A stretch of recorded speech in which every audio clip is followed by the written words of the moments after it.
அன்பு உறவுகளுக்கு வணக்கம். தூத்துக்குடியிலேருந்து ஒரு நண்பர்கிட்ட நான் பேசிக்கிட்டு இருந்தேன்.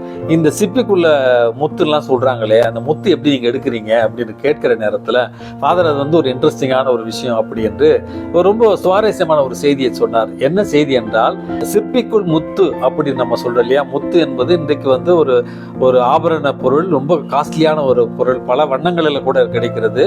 தூத்துக்குடியில் இருக்கிற அவர் என்கிட்ட சொன்னார், அந்த சிற்பிக்குள் இந்த முத்து எப்படி உருவாகுகிறது என்று. சிப்பி என்பது ஒரு கடலில் வாழ்கிற ஒரு உயிரினம்.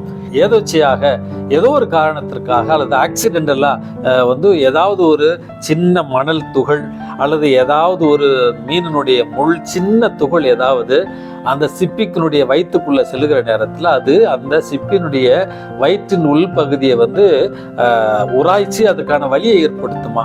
அந்த வலியை தாங்கிக் கொள்வதற்காக அந்த சிப்பி என்ன பண்ணுமா, நாக்ரே என்று சொல்லப்படுகிற ஒருவித அமிலத்தை சுரக்கும் என்று சொல்லுகிறார்கள். அந்த மணல் அல்லது அந்த துகள் அந்த சிற்பியை வந்து ஒரு கடுமையான ஒரு அவதிக்கு உள்ளாகுகிற நேரத்தில் அந்த வலியை தாங்கிக் கொள்வதற்காக சுரக்கப்படுகிற அந்த அமிலம் கொஞ்சம் கொஞ்சமாக அந்த துகள் மீது படிந்து நாட்கணக்கில் 2-3 ஆண்டுகளில் வந்து அந்த சிப்பிக்குள்ள விலையுயர்ந்த ஒரு முத்தாக உருவெடுக்கிறதா.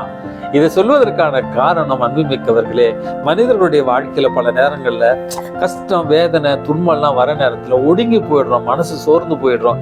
இதுதானா வாழ்க்கை அப்படி என்று எப்படி அந்த சிப்பி தனக்கு ஏற்பட்ட ஒரு துன்பத்தை தாங்கி முத்து என்கிற விலை உயர்ந்த ஒரு ஆபரணத்தை நமக்கு தருகிறதோ, அதே போல தான் மனித வாழ்க்கையில துன்பங்களை கண்டு துவண்டு விடாமல் அதை எதிர்கொள்கிற ஆற்றலை மட்டும் இறைவனிடத்துல வேண்டி துன்பங்களை எதிர்கொண்டு வாழ கற்றுக்கொண்டோம் என்றால் நிச்சயமாக நீங்களும் நானும் சிப்பிக்குள் முத்தாக மாற முடியும்.